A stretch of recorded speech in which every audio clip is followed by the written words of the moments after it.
All right. Good morning, everyone. Got a few people here and more coming in, I imagine.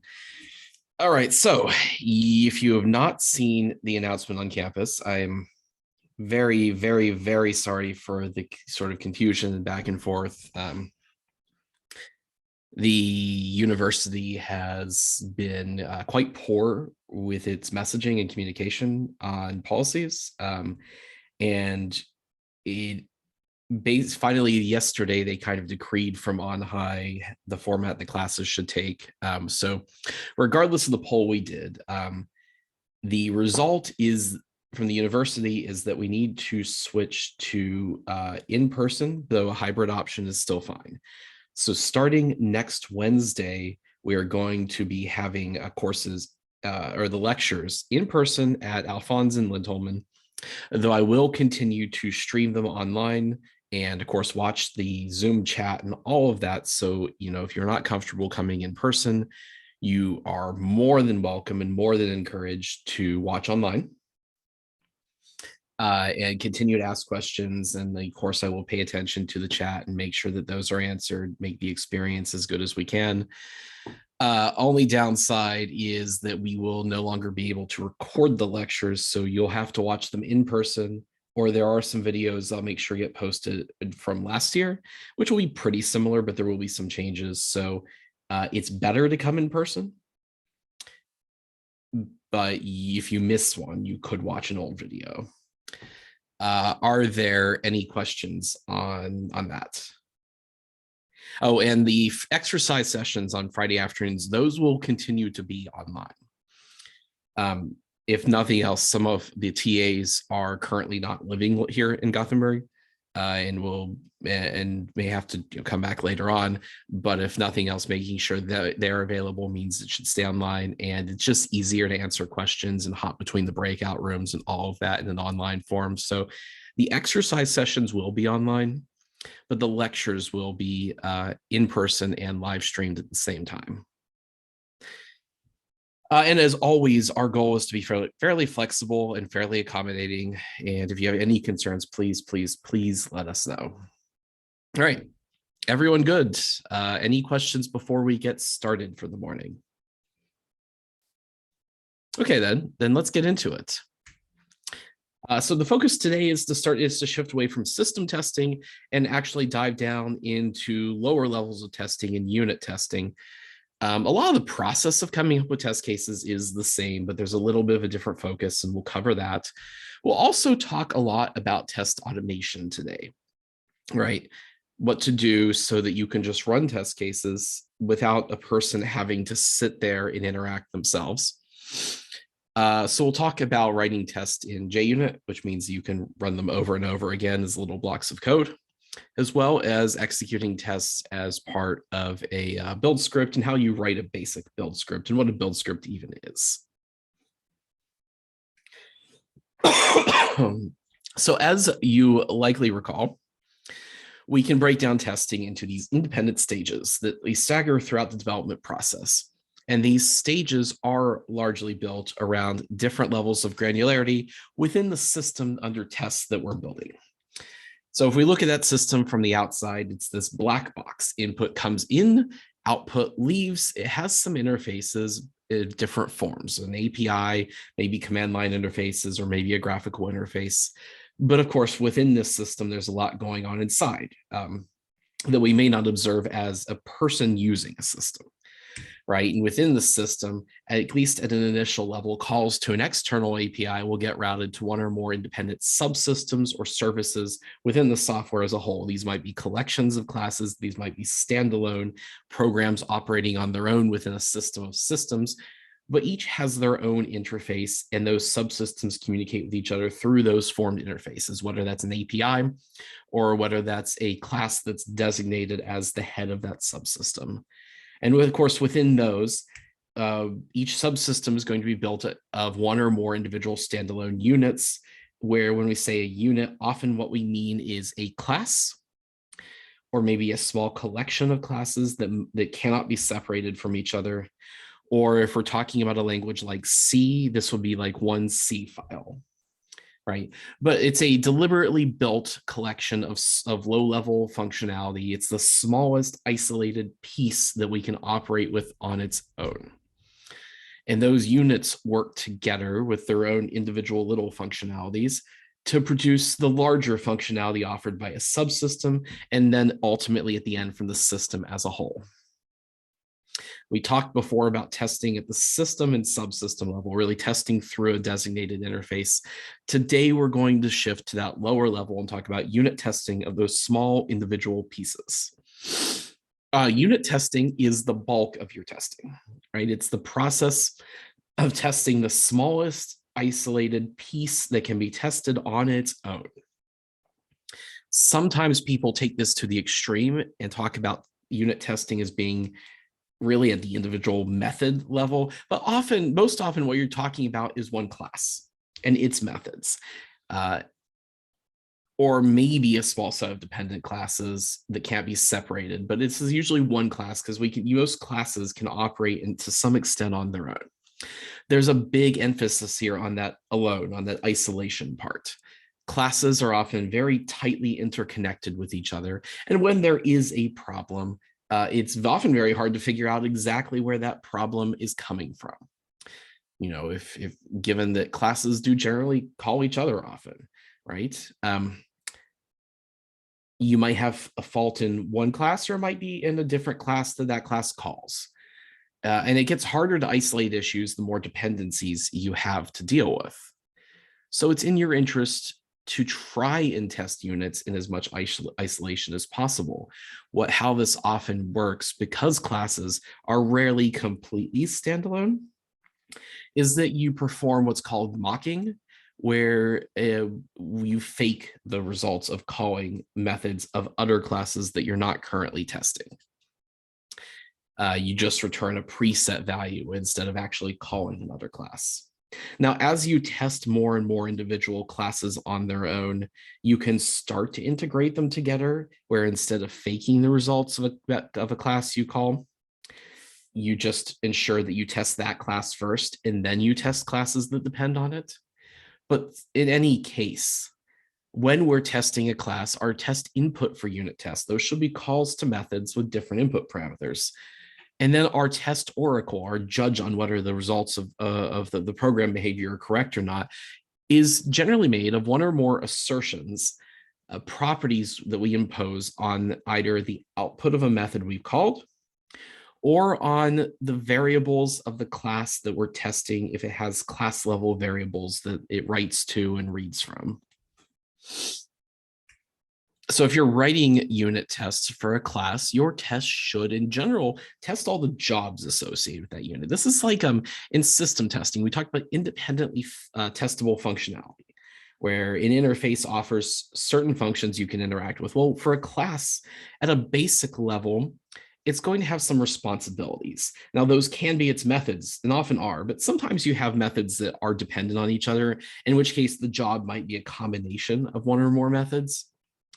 But in any case, you're generally testing the individual methods belonging to the class, or sequences of methods that are intended to be called in different sequences. If those methods are meant to interact with each other, you should not only try this sort of standard sequence, I must call this method, then this method normally, but try different orders as well and see if that breaks anything. And you should look at classes in terms of their stateful behavior. So classes often have class level variables. The one in this slide has a name, a person number, and a balance. And the results of calling methods in this class might depend on the values stored in those variables. And that's what we refer to as the class's state, the current values stored in those variables. So calling deposit or withdraw is going to have a different effect based on the account's balance. And so what we should do is try and manipulate those variables to force those methods to come to different outcomes as well. As well as seeing if in some way we can maybe corrupt those variables and cause larger behavioral disturbances in the class. Now, to give a slightly deeper look at this, we have this account class here, right? It corresponds to a bank account, and it's got 3 class variables. It's got that name, it's got that person number, and it's got that balance. The class variables define that state of the class, right? So the result of calling several of these operations is going to depend on the information you've stored in these variables. And it's important to look at how we can manipulate those. These are private variables in this case. So name, person number, and a balance, those are all private variables, which means we can't directly manipulate them. However, we need to look at which methods depend on those variables, right? So how would the class depend on those variables? Well, I mean, the major one you can see is the balance, right?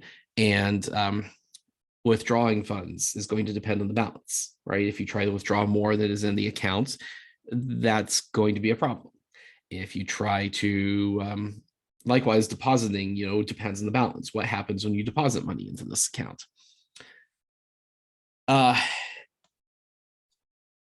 We could change the person's name, like maybe they got married and changed took on their spouse's family name, for example, or maybe they transition gender, so their name has changed. So that's something we can change. That doesn't affect much here, but you want to try and change it and make sure it works, right? So you try that change name function. Person number can't be changed here. That one's set a little more set in stone. There's no method to change that, and it's a private variable, so that's good. We can't really do much with that. But we might write a test just to verify that the correct one is given by that get person number method. We might just try one test to see if that works. But we've also got these private methods, or these public methods, of course, the constructor, withdraw, deposit, change name, get balance, and get person number. Those are our jobs performed by the class, right? Withdraw funds, deposit funds, change the name, get the person number, get the balance. So we want to write test cases that call all of those methods and ensure we get the right results for them. Now, some of those methods can also potentially interact, namely the withdraw and deposit. And so we also might want to write tests where we do both of those and ensure that there aren't any issues in different orders. Maybe we deposit funds, then we will withdraw funds, or maybe we will withdraw funds, then deposit funds, just to see what happens. In general, sorry, coughing a lot this morning. In general, for these methods,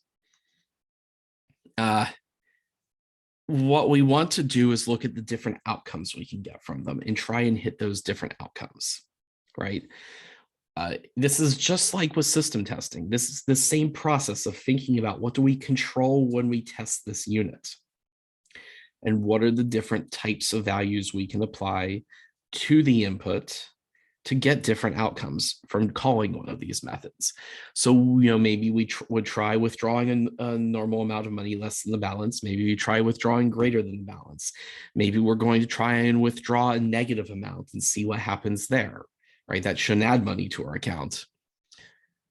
So that's some of the things we might want to try with this. Right, so a few things, I guess I probably already mentioned a couple of these. Sometimes I forget what's on my next slide, right?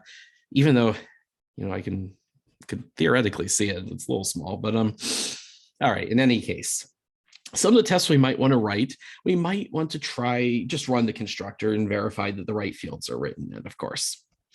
We might want to check the name, then change it, and then check the name again to see if the changed value worked.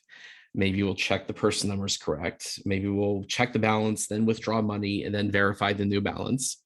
Or maybe we'll check the balance, deposit money, and verify the new balance. Those are very normal happy path scenarios. So of course, we don't want to forget about potential error handling as well and make sure that's done properly.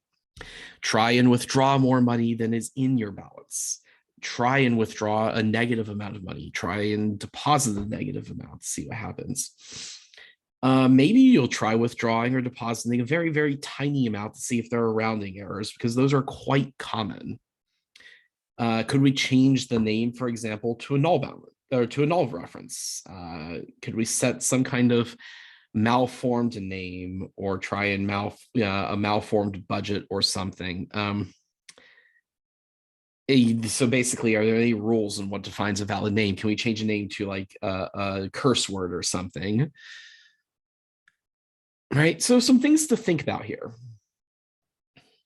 So let's talk now about writing unit tests.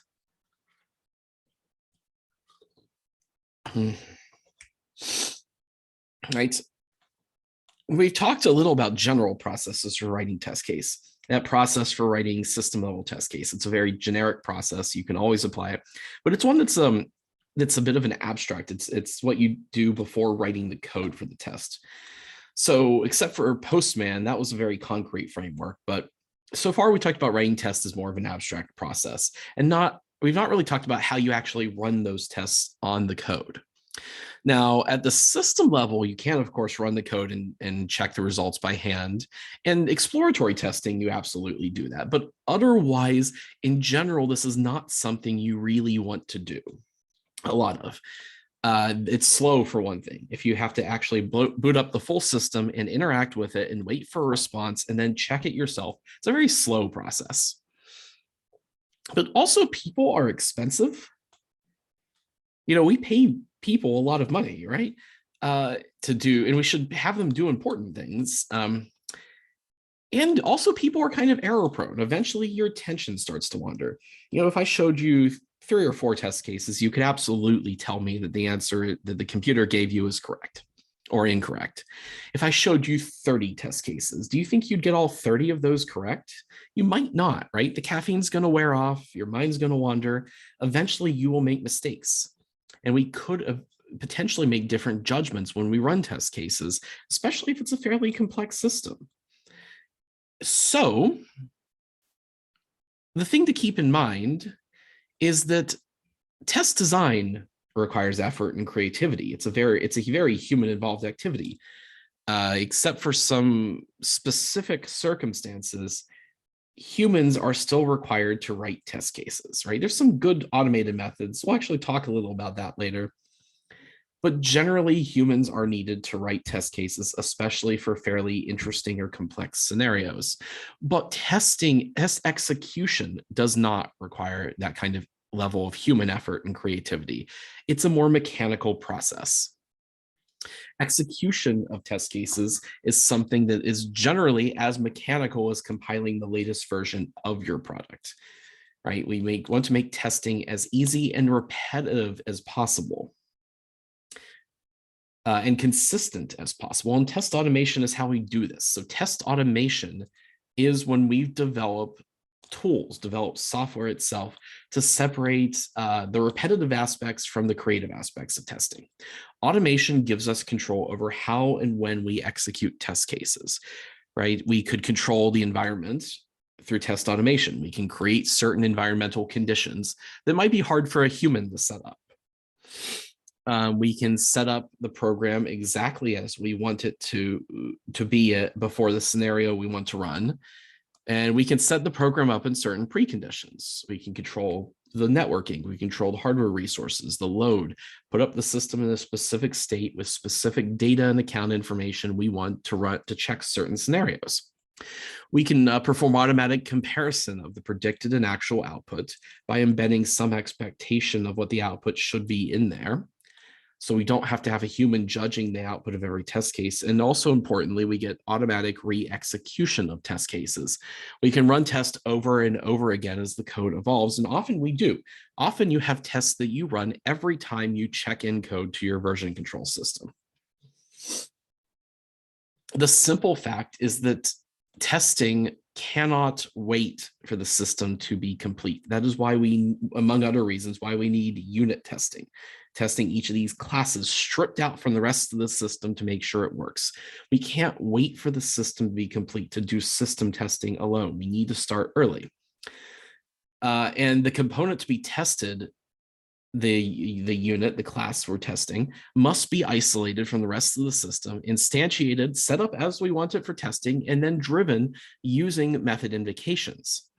Untested dependencies must be mocked with a reliable substitution, and your deployment environment needs to be simulated in some cases with what we call a controllable harness to manipulate the environmental conditions as we want. So these are the elements of test scaffolding. Test scaffolding is code we write to perform testing, and we often write a surprising amount of code to perform testing and support testing of a system.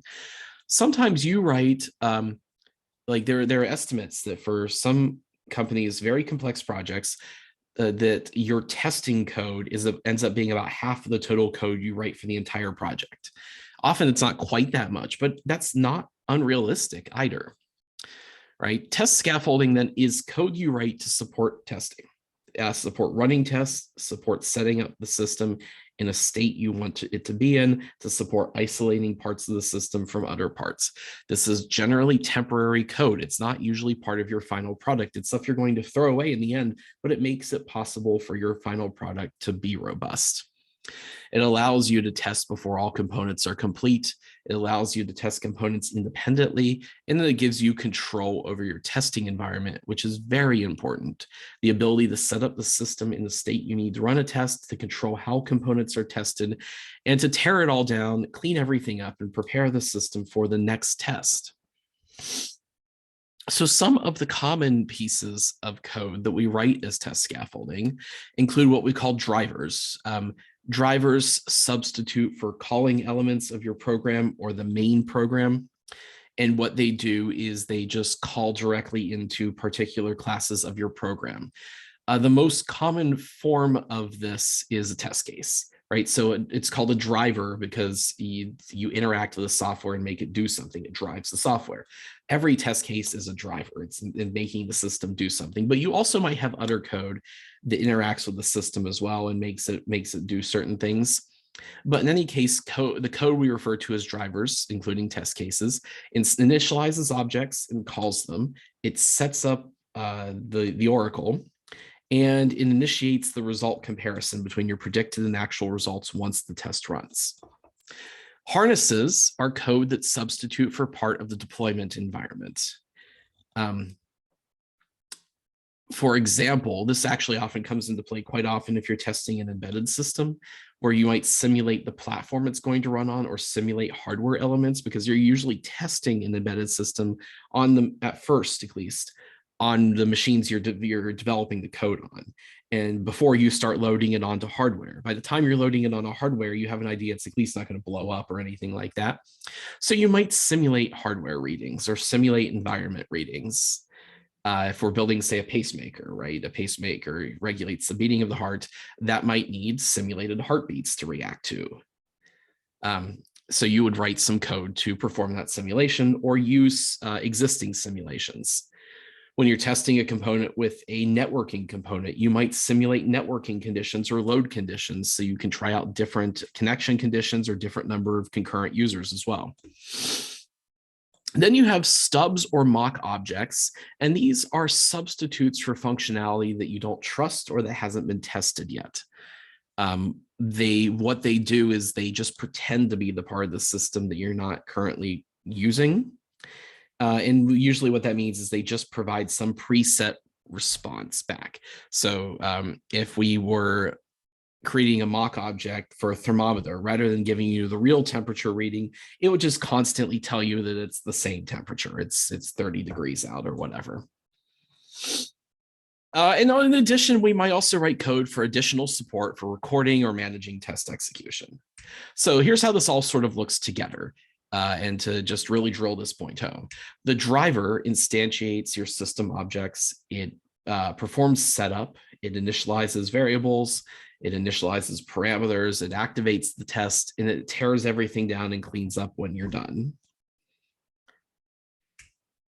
Harnesses simulate your execution environment or control factors like sensor readings for embedded systems or networking conditions for systems with communication components. Your stubs are templates that represent unimplemented or untrusted system components or external entities, and they let you test part of a system in isolation from the rest.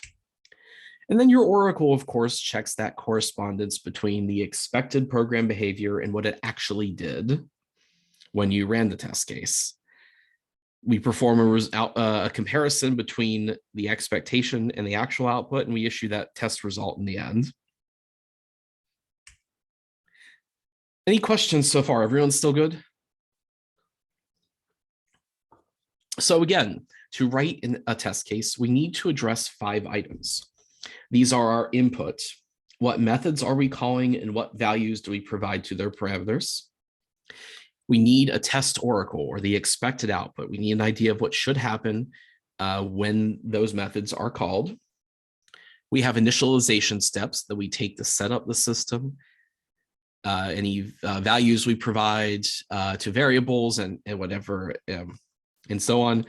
Any account we need to log into, a database contents we need to have, or file contents we need to have, anything you do to set up the system to run the test.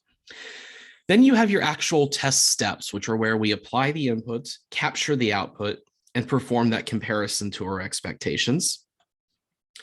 And finally, any teardown, any steps we must take after execution to prepare for the next test case. So what does a test look like? Well, usually tests are code you write included in their own package within the project.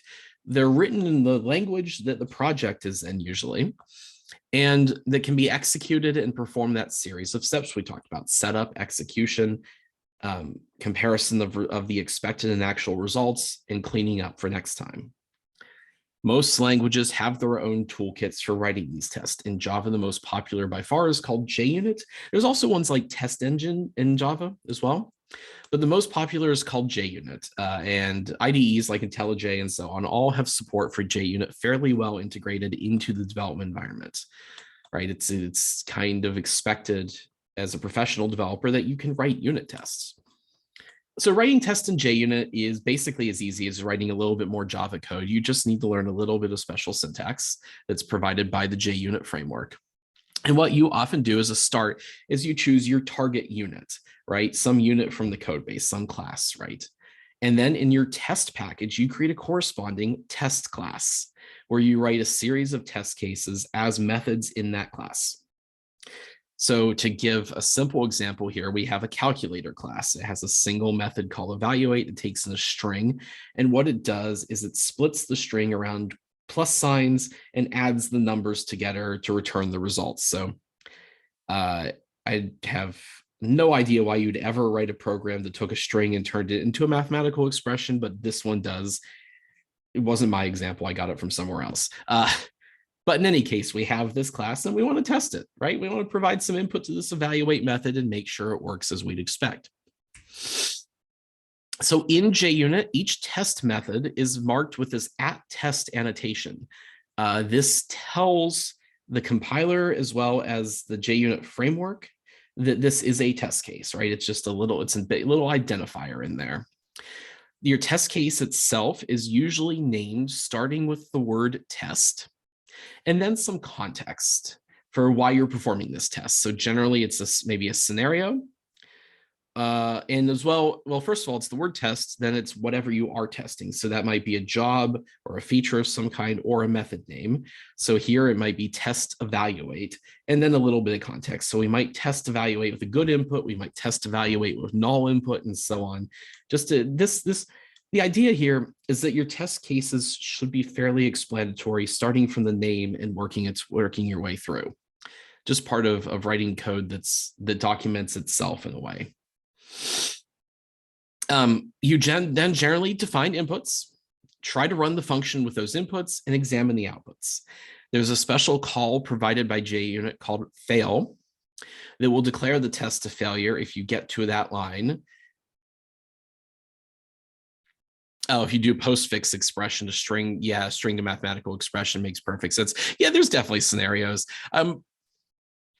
In fairness, there are definitely scenarios where you would do this. And I suppose in total fairness, I actually did have to write a compiler once and do some weird parsing of string to expressions. So, I mean, yeah, fine. Okay, yeah, the JUnit provides a call called fail. If you get to this line, it will fail, right? So in this case, we might say, try to do something. If there's exception, declare it to fail. It takes in the string with an error message, basically saying, what happened if you got to this point for the test to fail? Otherwise, you can also compare your expected and actual values through assertions, or you could use if and then fail commands for that as well. Right? So to give you an example, on the left, we have this calculator code we want to test and this evaluate method. And on the right, we have a test case we're writing for it. So we're going to create a test class using JUnit. And the convention is to name your test class for the class it's testing, right? For the unit it's testing. So we're testing calculator, let's call it calculator test. Each test is, of course, marked with that keyword @test. Then within this test case, we've got a test case here where we're saying that it's going to test evaluate, and that it should pass. It's passing in a perfectly valid expression, 1 + 2 + 3, it should work. So we've got our initialization. Our initialization here is to declare an instance of the calculator class. This one's pretty simple.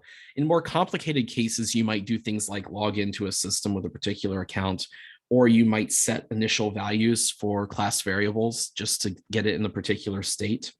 Here, though, we're just declaring an instance of the calculator class.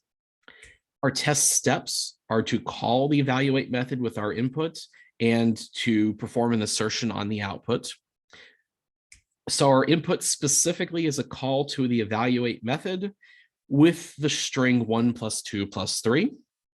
Our oracle is an assertion comparing with an expected value of 6. We expect it to be 6. We compare it to what actually happened. And assert equals means that these two things should be equal. And if they're not, then the test will fail, right? So we'll talk more about assertions in a second, but assertions are a variety of statements provided by the framework that you can use to perform this comparison between the expected output and the actual output. But assert equals will compare the equality of the two values and issue a fail verdict if they don't match. Now, in general, to prepare for the next test, you might have to do some kind of teardown. So any preparation to clean up the system before running the next test. Each test should run independently. Here, we don't really have one that makes sense, right? We haven't made any permanent changes. We haven't written any files or databases. And so there's nothing we need to do the teardown in this case, but in other cases, you might have to. Now, JUnit also offers some special method annotations for certain test support code. These are called test fixtures. If we have initialization steps that we share between all tests, rather than repeating them for each test, we could write a method that executes those steps. So in this case, we have this before each. This is common initialization code. So this methods, which we called setup, will be called before running each test case.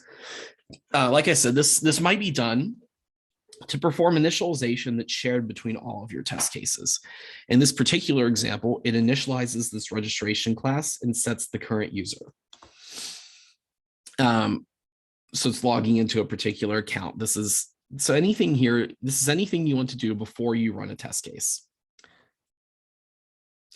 Now, similarly, there's also one called after each. If we mark a method with @after each as an annotation, that method will be called after every test case. This is, again, that teardown. This is intended for anything you need to do to clean up the system to make sure that the next test can be run independently of the previous test. In this case, it logs out of the registration system and declares the pointer to be null. You don't necessarily have to do that, but it's anything you want to do just to make sure everything is perfectly cleaned up before our next test. Now, there's a couple more of these test fixtures. There's also @before all and @after all. And what these do is they call a one-time. So before all is a one-time method that's called before running the set of test cases. It's not run before each individual one, like before each. It's just run once at the very beginning.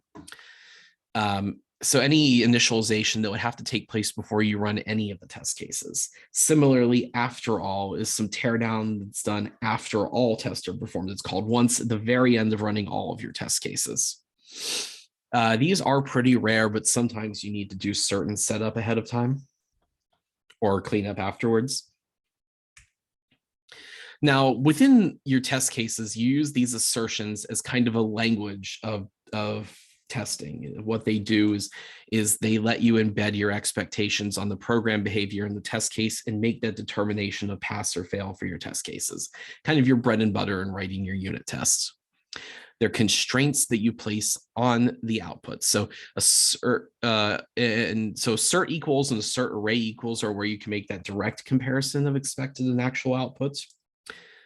Assert false and assert true let you state general Boolean properties that evaluate to true or false. So you can assert certain properties that the results have to hold, have to have.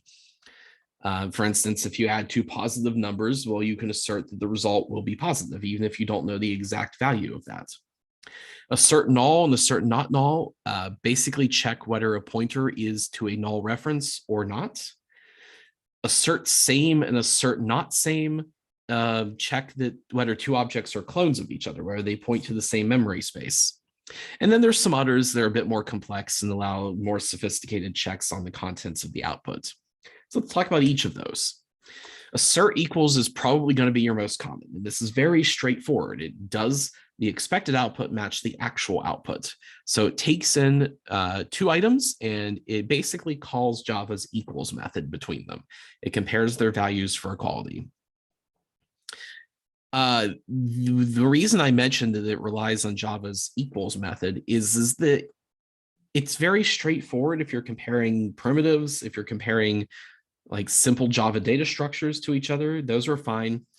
This can get complicated for your user-defined classes because what it assumes is that you've written an equals method and it calls that. If you haven't written one, then it's not going to work properly. So often the advice is actually to compare field by field. So for instance, if we were comparing two students and student was a class that we created ourselves, rather than saying assert equals on the two students, what we want to do is assert equals on the names of the students, then the email addresses of the students, and so on, right? Rather than just calling it on the two instances of the class that we've created. Does that make sense? Any questions here? There's also assert array equals is a special one, and what it does is just simply takes two arrays and compares each item of them to see if they're the same or see if they're equal to each other. Assert false and its twin assert true take in a string and a Boolean expression, the string being a failure message, but it takes in a Boolean expression, and if you say assert false and the expression evaluates to false, the test case will pass. If you're using assert false and the expression evaluates to true, then the test case will fail. Flip side for assert true. If you're using assert true and the expression evaluates to true, the test case will pass. If you say assert true and the expression evaluates to false, well, then the test case will fail, right? It's used to check whether certain properties hold over the solutions. Rather than checking the exact value of the results, what we might check is that these properties of the results are true. We do this quite often for systems where it's hard to predict the exact result, but we know certain things about it, like we might know it's a positive even number or something like that. We can check that. The way we could check that, say for a sort function, you could check that the array is in a sorted order using this. You could check whether certain time constraints are met. You could check whether, I mean, in any case where you have properties that should hold over the solution, you can check those. These are often kind of nice because they're a little more reusable. If you have properties rather than exact output, those you can run a wider variety of inputs using the same properties on them, rather than running one specific input. So they can be very nice for that as well. Assert same and assert not same are similar to equals, but they're not quite. What they do is they check whether two objects are clones of each other's, whether they're aliases for the same object. So mechanically, the difference is assert equals uses the equals method. Assert same uses equal. So it's not checking whether they contain the same data, but whether they're literally aliases for the same memory space. Assert null, assert not null, again, pretty straightforward. They're checking whether an object is a reference to a null object or not. Yeah, and this can be used to help diagnose null pointer exceptions usually, is how they're used. Now, we can group a set of assertions together, and when those are executed, any failures are reported together rather than separately. So this is the preferred way to compare fields with two data structures. So what we do to do this is we do this assert all. We can provide an explanatory message to it, like all the other assertions. And then we have written in this form, basically these lambda expressions in Java. We've got some parentheses and an arrow, and then you have the assertion, and comma, parentheses, arrow, another assertion, and so on with a semicolon at the end. Like I said, this is just a way to group a set of assertions together. So in this case, we'll check the first name, then the last name. And if one or more of those fail, we report all failures together, just as a way to make things easier for the human tester to understand. Assert that is a special construct that allows some specialized assertions. It uses what's called the Hamcrest library, and JUnit makes use of this to provide these complex assertions. If you look at JUnit's documentation, there's a whole bunch of these, but to go over a few examples, we have an assert that.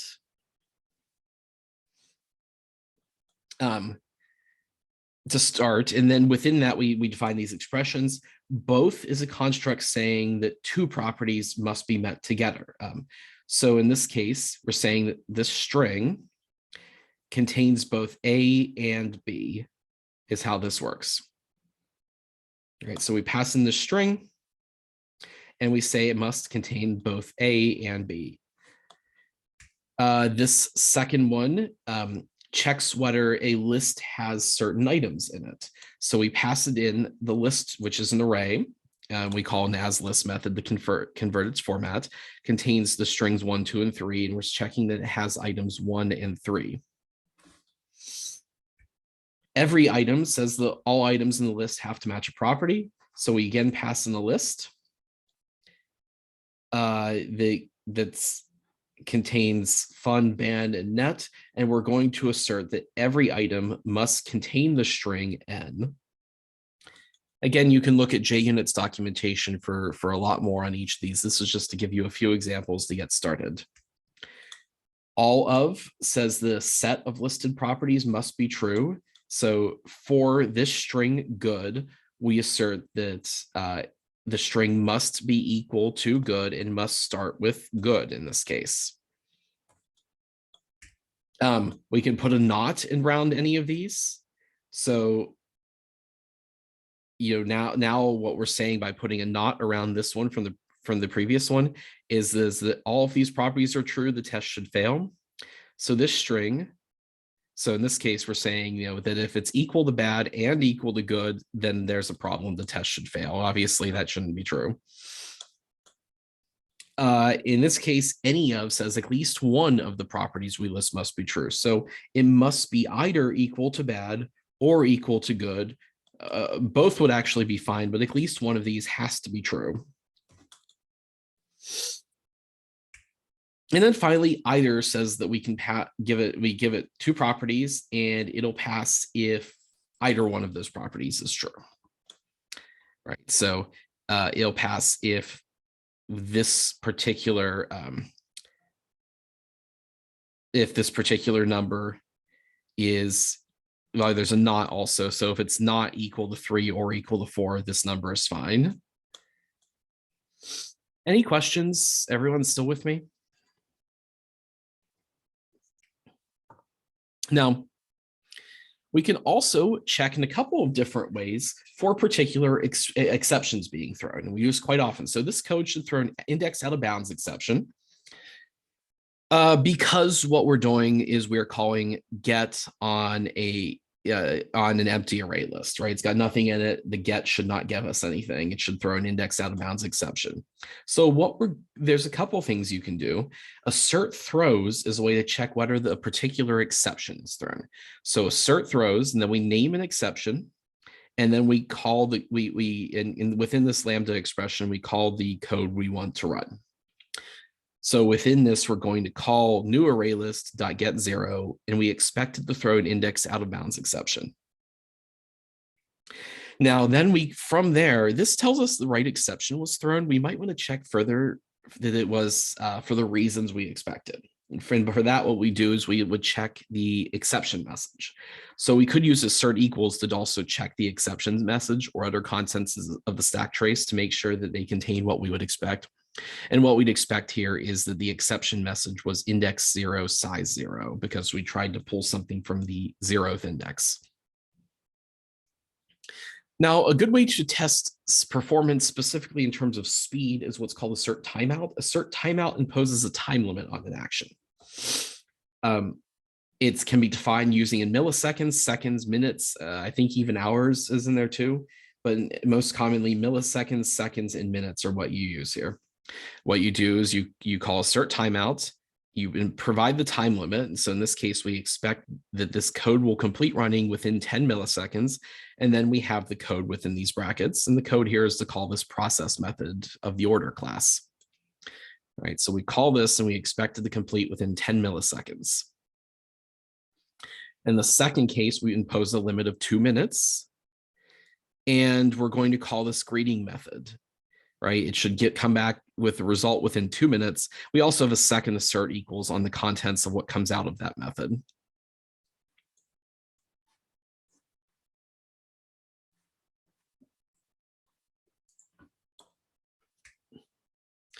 So to give an example, we've got this account class again. And what we want to do is we want to withdraw some money and verify the balance under normal circumstances. So what we do is we call our method test withdraw normal.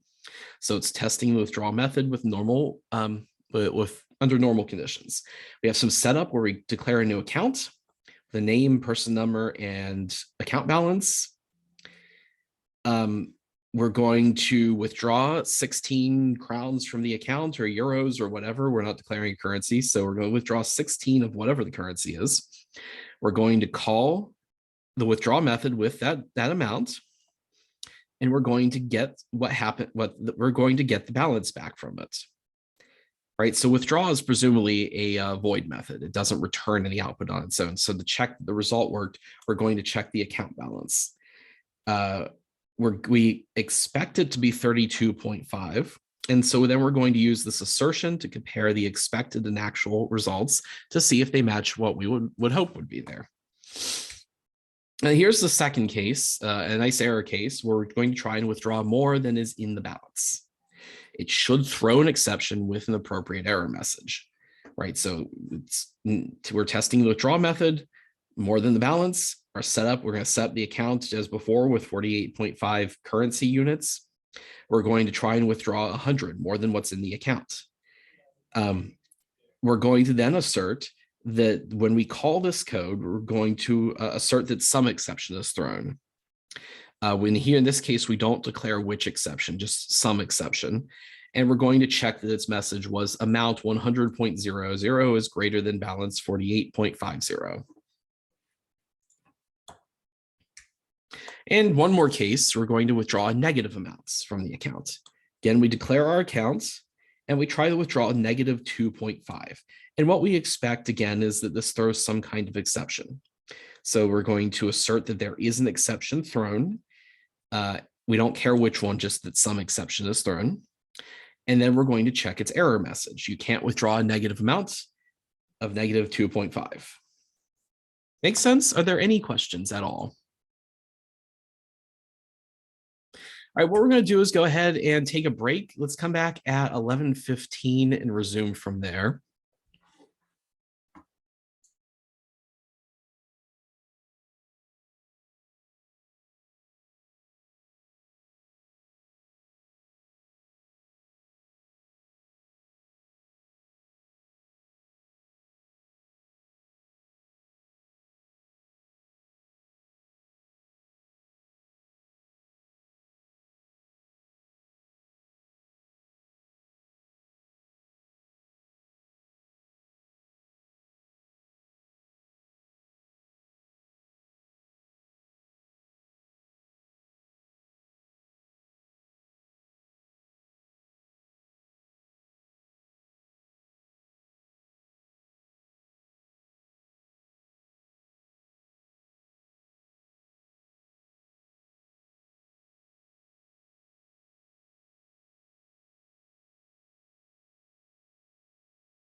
All right, welcome back, everyone. Hopefully you had a nice quick break there. One thing that was asked about in the chat that I actually want to mention to everyone is that if you have a test case with multiple assertions, when the first assertions fails, the test will stop executing there and will fail. This is actually one of the reasons why you will often want to have very few assertions per test case, no more than a couple.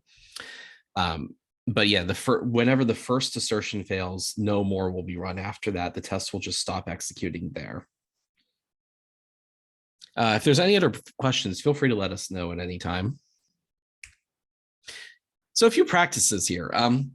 One is that you should not be using print statements in your test cases. You should be using assertions instead to capture information on what the test should be doing. Right. So for example, here we might have a string utils class, and it's got a method that concatenates two input strings and returns the result. We got two tests for it here. And in the first one, what we're going to do is just print the result, right?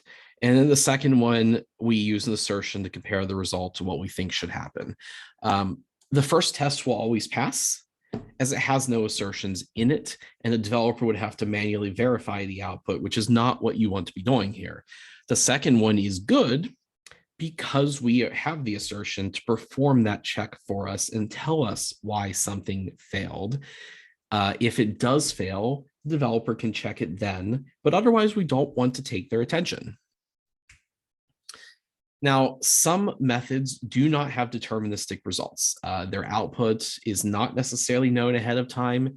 It can vary each time. For example, we've got a little code here that has a complex function and a method that calculates the time required in milliseconds for executing that function. Every time you call that function, it is going to give you a slightly different result. And that means our test case cannot check for a specific time. Execution time is always non-deterministic. Instead, every time this method is executed, we can expect a different result.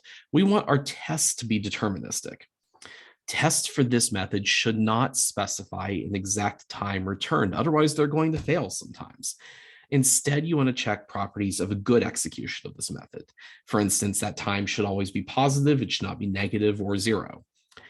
Or we could place a range on the output, and we could say it fails if it takes too long, right? If it's not between some lower and upper bound, then it's fine.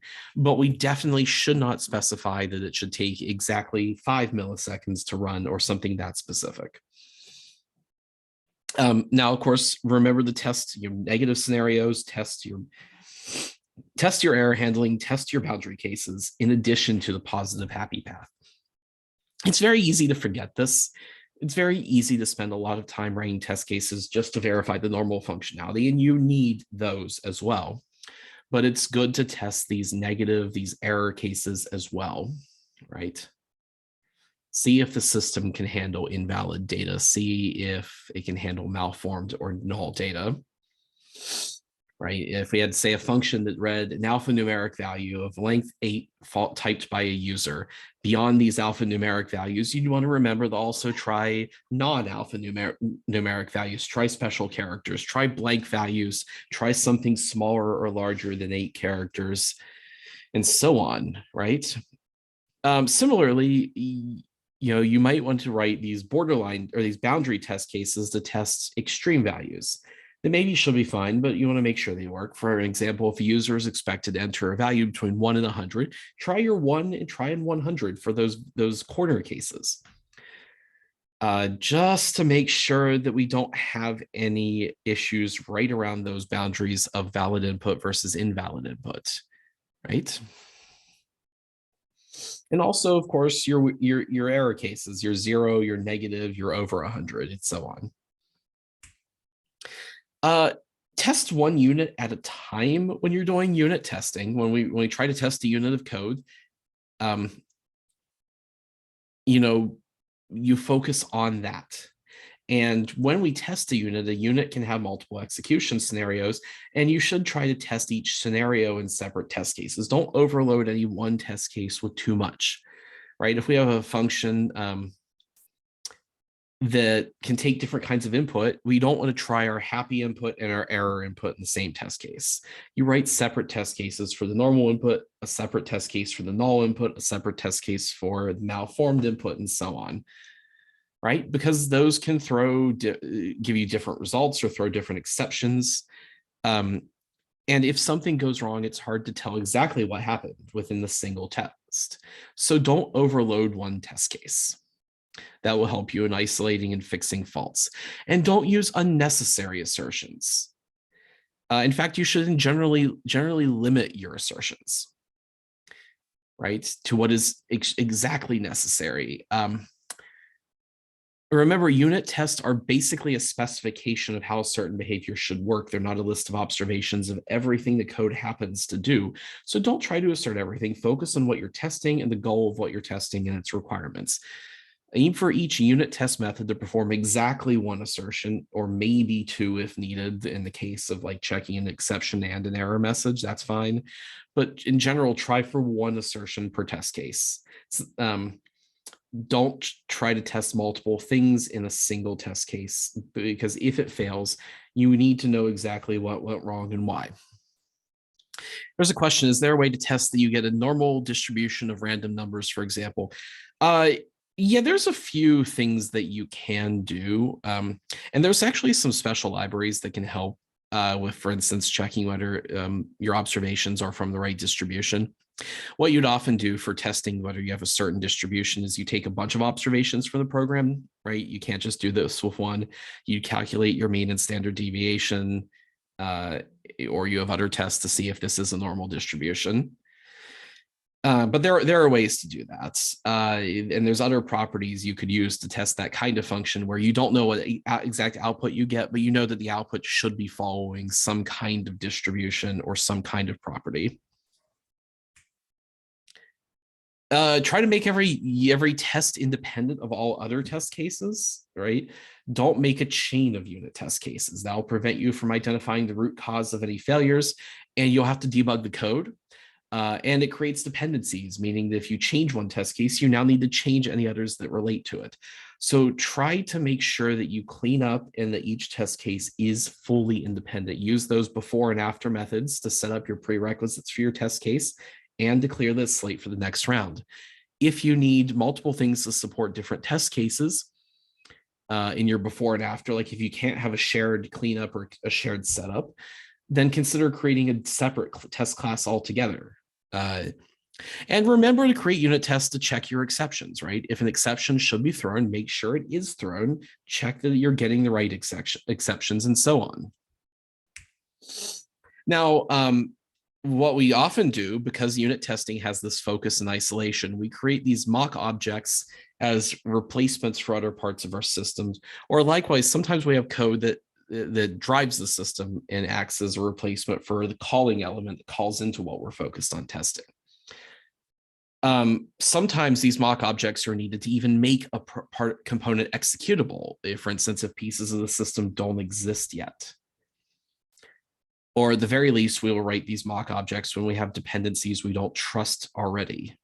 So this temporary code, this scaffolding, gives you some nice control over test execution and a greater ability to judge test results yourself, right? It gives us the ability to simulate dependencies and test components in isolation because we can simulate parts of the system or replace parts of the system. It gives us the ability to set up specialized scenarios because we could do things like write particular contents to a database or set the state explicitly, set certain values to class variables explicitly. It gives us the ability to replace part of the program with a version more suited to testing. For example, we could take a version of a class that has only private variables, and we could temporarily change all of those to public just to be able to access those. So I've mentioned this idea of testing units in isolation a few times now. And the thing is that objects are often very tightly interconnected together. When a problem occurs, it's often very hard to figure out exactly where that problem is coming from, especially when parts of your system are very closely linked with other objects. And if there's a problem, you could have faults in one or both, or even further down the chain of dependencies from there. So you can see where this is going. It's in your interest to try and test units in as much isolation as possible. Components might depend on other unfinished or untested classes, and you can mock those classes. So mock objects have the same interface as the real class that would be called, but they're hand created to simulate that real component.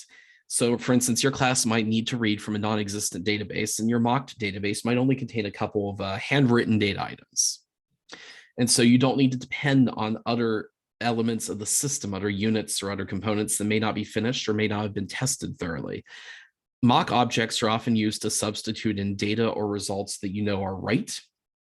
But they're also actually a cool tool for testing, because even if you do have a particular component working, you might create a mock version to simulate particular abnormal behavior that's hard to trigger naturally, or rare events that are hard to trigger naturally, to make sure you hit interesting boundary or error cases. So in Java, the most common mocking framework is Mockito. And it gives you a way to declare fake versions of objects that give hand set values back. So what you do, if, for instance, to declare a mock object is, and here we're declaring a linked list we called mlist, and here we put this mock call around it, right? As long as we're importing Mockito, we can create a mocked version of the linked list class. Now, on its own, that won't do anything yet, but what we do is we specify some behavior for it. So what we have a construct here called when this is called, when mlist.getZero is called, we're going to return the string first, right? So if we call mlist.getZero, it'll return first, but if we call .get99, it would just return null because we didn't specify anything, right? We haven't specified any behavior for it. We only specified behavior when you call .get and this index 0. But we could also have a version like this when mlist.get any int is called, then it returns the string element. So now 0, 99, all of those will return the string element. We specified all input for mlist.get for any integer, right? So some of these structures like when, then return, any int, mock, these are things provided by the Mockito framework. You can check the documentation of that for more details on how to use it. But this gives you a bit of an idea of how you can fake the behavior of this particular, in this case, this linked list. Here's another case. Here we are depending on a thermometer. We have temperature readings from something, right? And here we're declaring it again as a mock object of thermometer.class, and we're going to say that when we call its get method, it returns 98. So no matter what, it'll return the same temperature reading, 98 degrees. You can tell I wrote this slide when I was thinking in terms of Fahrenheit, not Celsius, right? If the temperature outside was 98 in Celsius, we've got a problem. But in this case, yeah, it's always returning 98 degrees. And then the rest of our test case is going to go as normal. We declare our weather data class. We collect temperature from the mock thermometer. And well, we can see that 98 was the temperature we got back from the mock object. This way, though, we can test this weather data object in isolation. It depends on this thermometer, but we don't trust the thermometer. We haven't tested it. We haven't even built thermometer necessarily. So what we can do is we can say it always just returns the same temperature, and that means that we can trust its result. Does that make sense? Any questions? All right, then let's talk a little about build systems. Building software, running your test cases, packaging your software, and distributing software, those are very common effort-intensive tasks. And so the first goal of a new project often is to make the process of building and deploying the project as easy, as smooth, as repeatable as possible. So build systems ease that process by automating as much of it as we can. Repetitive tasks can be automated and run on command. And as we saw with unit testing, this is a good way to, it's a good way to avoid unnecessary human effort and make as much of this process happen automatically as possible. So build systems give you control over how code is compiled, how tests are run, how your executables are packaged, and how they are deployed in the end to production. We create a build script that describes how to perform this process, and then we can invoke elements of this script, what we call these build targets on command. There's many different frameworks for build scripting. In Java, the most popular now are Maven and Gradle. Ant is an older one. It's actually the one I'm going to use for examples today because it's the easiest one to learn as a first build system, but it's not as popular because Maven and Gradle have some nice additional functionality like pulling down dependencies from a central repository. But in any case, Ant, Maven, Gradle are probably your three most common Java build systems. Gradle is extremely common for Android projects in particular. It's gotten very popular as a build system for Android projects, especially because it has some good multi-language support in it and some nice customization you can do. Now, to see why these software compilation, building, testing, and so on is such a labor-intensive process when it's done by hand, it's worth looking at what goes into a build process. What we can do is we can define a life cycle of the build process and split it into major stages. And usually there's about 7 major stages: validate, compile, test, package, verify, install, and deploy. So the validate stage is where we check that all necessary information is available for building the project. We perform some very initial checks to make sure the project is in a state where it can be built. During the compilation stage, we take the source code and we compile it. Pretty straightforward, right? Pull down any dependencies and compile all the code. During the testing phase, we test the source code using unit testing. And this is also where we might perform subsystem integration testing. This is not quite where system testing is done, right? This is where we do unit and subsystem level testing. After that point, we can take the compiled code and package it in an executable or distributable format. In Java, for instance, we might create an executable jar file for distribution. Then in the verify stage is where we do system testing, right? That's where we run our system test. That might also be where we run performance test or our test of non-functional properties, where we have a complete system to test against, right? This happens a little later because we test the lower level components, then we package the full executable, and that gives us the full system to run the system test against. We can then, for instance, install the package for use in other projects locally. And we can also deploy the package to an installation environment or to the production environment. So these lifecycle phases are executed in sequence. We validate the project, then compile, then test, then package, then run system tests, then install the verified package to a local machine, then deploy it to a remote repository or the production environment. These build systems let you execute any one stage or execute the whole life cycle with a single command. So to give some specific examples, I'll talk about Ant, which is short for another neat tool. This is one of the earlier and still one of the more common build systems for Java.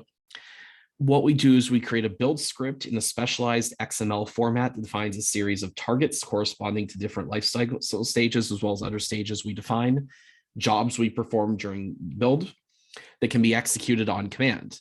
These targets can correspond to those life cycle phases or other automated tasks. The build scripts, as I said, are written in XML, which means they're platform neutral. You can use the same build script on Windows, Mac, Linux, etc., but you can also invoke platform-specific commands as well from a build script. So they can have platform-specific elements, but the format itself is cross-platform, and much of what it can do is cross-platform. It being an XML means it is human and machine readable, which is important for servicing other automation. And these scripts are created automatically by a lot of IDEs. For instance, if you create a Java project in Eclipse, by default, it gives you an Ant build script, but you can, of course, set that to other things like Maven as well. But the default is Ant. So here's a very basic build script. Ant's build file is usually called build.xml. It should reside in the base directory of your project, but there's no restriction on the file name or location. That's just convention. It's usually in the base level of your project and called build.xml. All build files require what's called the project element in XML and at least one target element. So the project is more of an enclosing element. It gives a name for the project, as well as a default target. So if you just run Ant, it's going to call the default target. In this case, our default target is something we call info. So we could either run ant info, or we could just run ant on the build script to print this information. The echo command is just a print command. So here, when we call this, it prints out the string, hello world, welcome to Apache Ant. Right. So, and the target is a collection of tasks you want to run in a single unit. And targets can depend on other targets. So for example, where we have 4 targets. We have a compile. We have a clean, which is going to do some cleanup before you compile again. We have a package command, and we have a deploy command. Now, as I said, these have dependencies. So the package command, for instance, or rather the deploy command is going to call the package command when you call it because of that dependency. So it calls all dependencies first. When package is called, it has dependencies on clean and compile. So if you call deploy, it's going to call package, which will run clean, then compile, then it'll run itself, then call back up, and deploy will be run.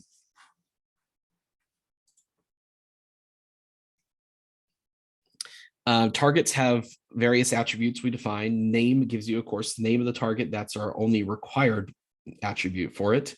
Depends, as you saw already, lists the dependencies of the target. You can also have a description, which is just a way to put in a string to describe the target for documentation purposes. We also have 2 called if and unless, and they let us determine whether a target can be executed, right? They check a condition. So if we use if it's true, the condition is true, we'll run the target. Unless we'll run unless it is true, right? So both if and unless we specify a condition. If we say if A is greater than B, then this target will run if A is greater than B. If we say unless A is greater than B, this target will run unless A is greater than B. Pretty straightforward, right? So to execute a particular target, what we can do in the command line is run and in the target name, right? So for instance, if we said ant info, would print the string. If no target is supplied, that default will be executed. In this case, both ant and ant info give us the same result because that's the default target, as I mentioned. Now, we can declare properties within these scripts. XML doesn't have variables in the traditional sense, but what we can do is create what we call these property elements, which are essentially a form of variable that we can refer to. So here, for instance, we declare a property with the name site name and the value with this URL. We refer to it with the question with $, curly bracket, the name of a variable, and closing brackets. So here we have 2 particular properties being referred to.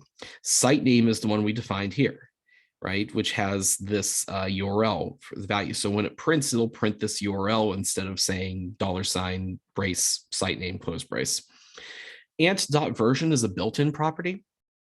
It refers to the current ant version. So again, properties have a name and a value. I guess I just sort of went over this example, but right, we've got this site name, so we can refer to its value by using that $ and curly brace around the name of it. There's some pre-built ones. Ant.version is the current ant version. Ant.file is the location of the build file. Ant.project.name is this name you defined here for the project. Ant.project.default-target is this default target you defined already. And Ant has some other pre-built-in properties as well. Now, you can set properties directly in the build file, and that's quite often if your work is what you do if you only have a few properties. But for large properties where you might have dozens of these, or large projects where you might have dozens of properties, it also is common to store properties in a separate properties file. And that gives you some nice benefits. It lets you reuse the same build file with different property settings because you can swap out the file with the definitions of the properties in different execution environments. For instance, you might have different build properties for your development, testing, and production environments. Property files are also useful when you don't know the values for a property in a particular environment up front. You could perform the build in other environments where the property values are known, then port it over. There's no hard and fast rule, but typically the property file is named build.properties, and it's usually placed in the root directory alongside the build.xml file. You could create multiple build properties files based on your deployment environments. As I said, like build.properties.dev and build.properties.test are pretty normal, and you could swap them. And the contents of this file are pretty similar to other Java property files you might have seen before, where you have one property per line. Each one is represented by a name and value pairing with an equal sign between them.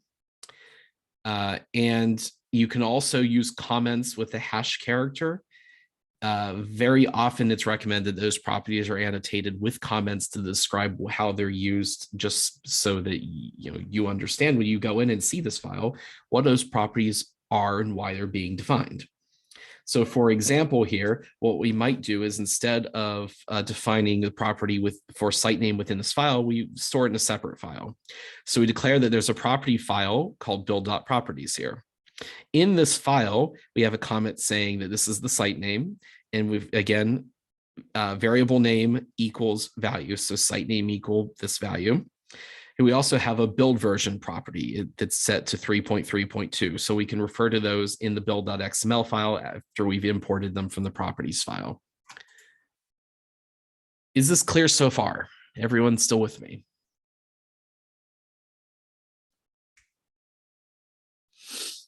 Now, often we have conditional behavior. These are properties whose value is determined by what we call and or expressions, and requires that each subproperty is true. So in this case, we have a condition. This property is called myTarget.run, and it requires that both of two files are available. Both foo.txt and bar.text must exist. Available is an and command used to check whether a file exists or not.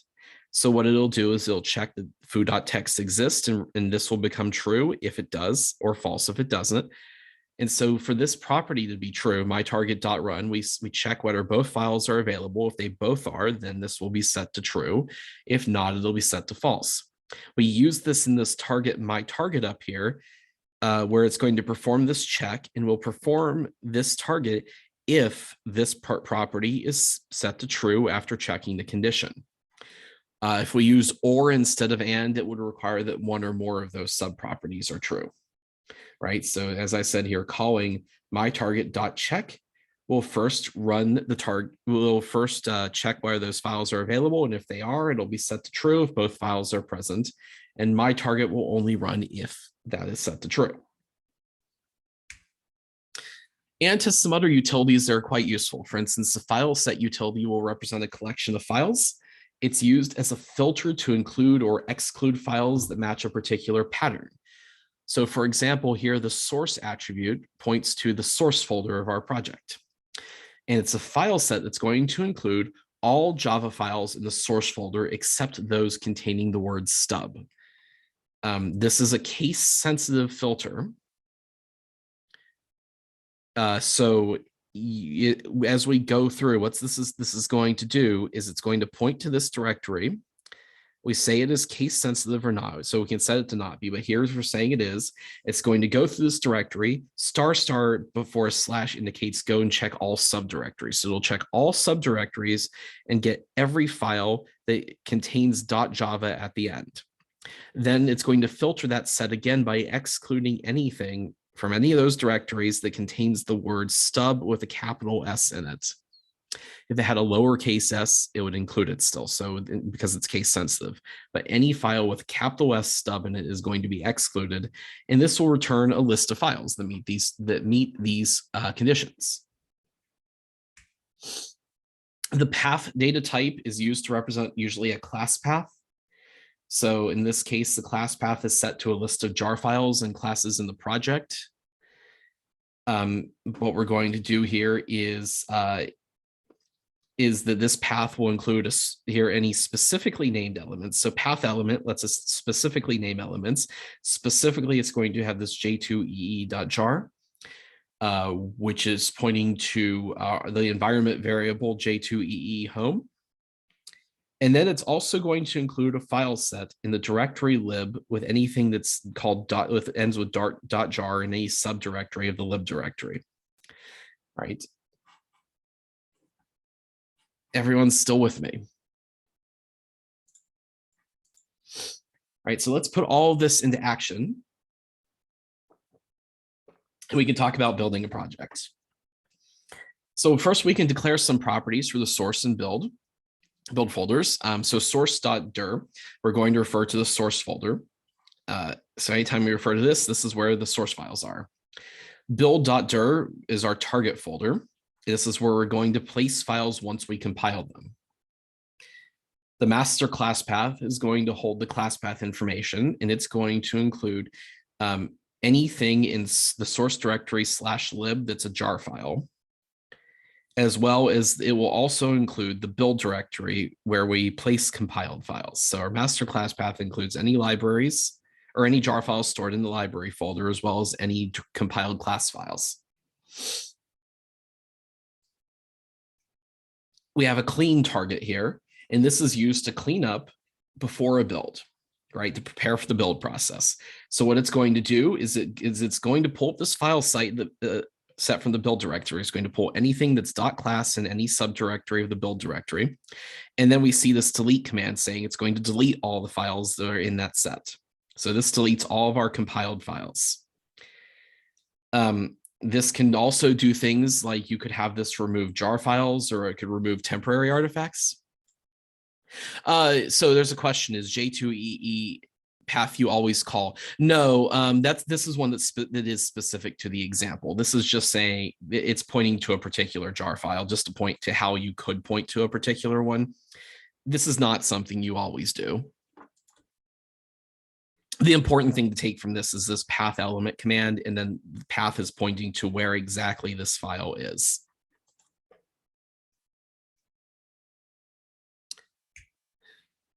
So we also have this build target to build the files. So first of all, we're going to create a build directory if it doesn't exist. That's this make dir command, mk dir command. That's going to create the directory if it doesn't exist already. And then we have a javac command to build the class files. It's building for version Java 8.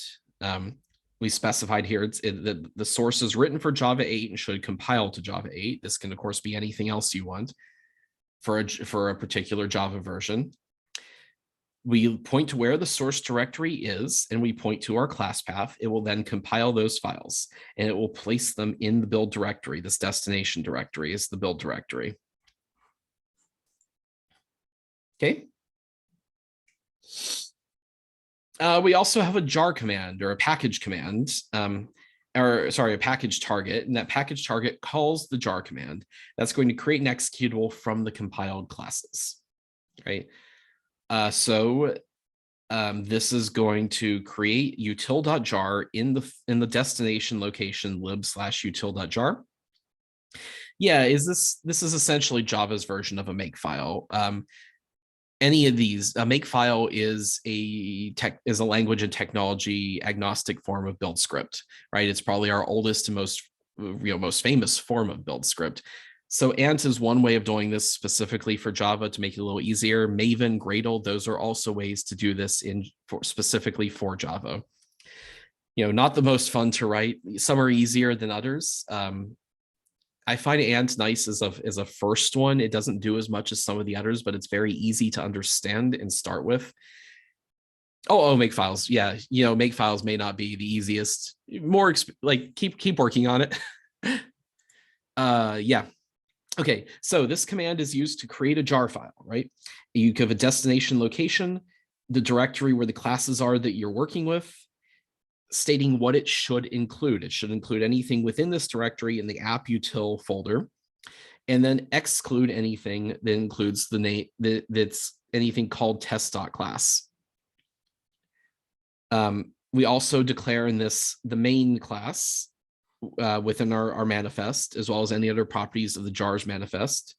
And we declare the main class to be com.util.util. So things to keep in mind here: the destination file is where you place the jar file. The base dir is where the files to be included are. The includes is a filter on what to include. Excludes can filter out certain files. And the manifest declares some metadata. For instance, declaring a main class is what makes this an executable jar versus a non-executable one. Ant can run unit tests pretty straightforwardly. It's got built-in JUnit integration, which makes it very, very useful. What we can do is we might have a target called test, and we have a special JUnit command. This has some options. For instance, halt on failure is going to stop test execution when the first test fails rather than running all tests. Halt on error will stop when the first error occurs versus failure. So that might be things like an exception is thrown unexpectedly. Print summary is going to, rather than printing all test results, we'll print a summary at the end instead with like just the number of tests that pass, that fail, to give errors and some error messages. And a timeout. Every test, it'll stop running if any test takes longer than 5,000 seconds. Within the JUnit command, we're going to list the test classes that we run. So we have a class called utils test in the com.utils package.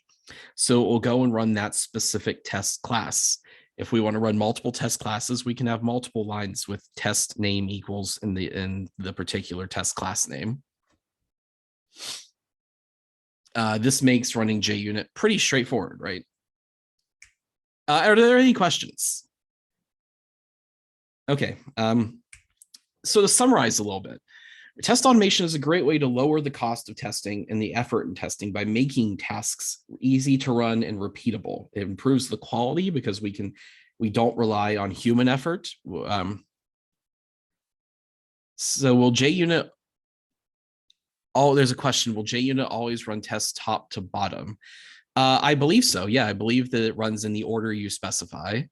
The order, in an ideal world, the order shouldn't matter because tests should be independent. But if they are dependent on each other, you would want to specify the order, and I believe it does run top to bottom.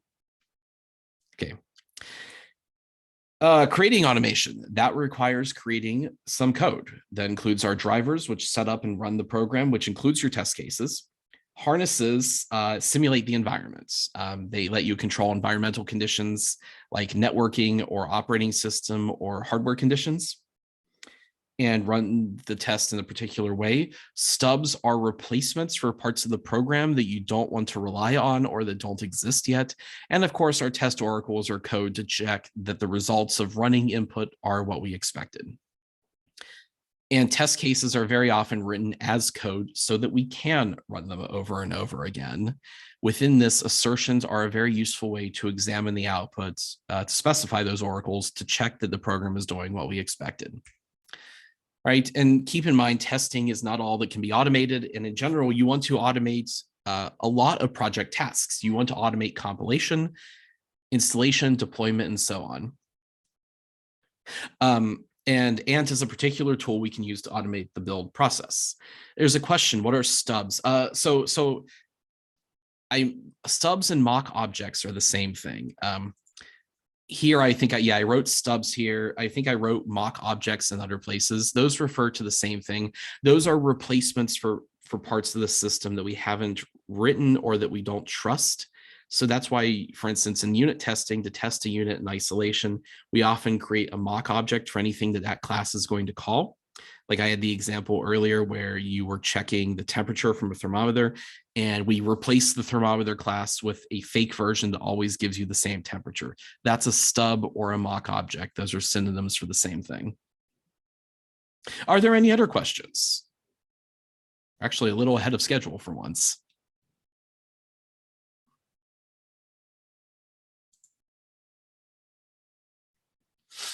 All right, then we'll wrap up. We have an exercise session a little bit later on today at 1:15, and that's going to be some practice in unit testing.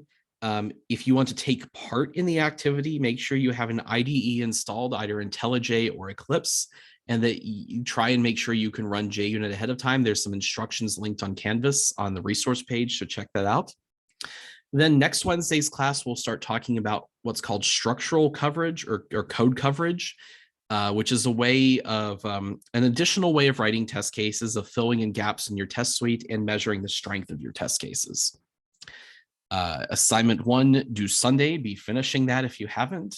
I had several people emailing me basically yesterday saying they had just started, and maybe next time start a little earlier. But keep working on the assignment. Let us know if there are any questions.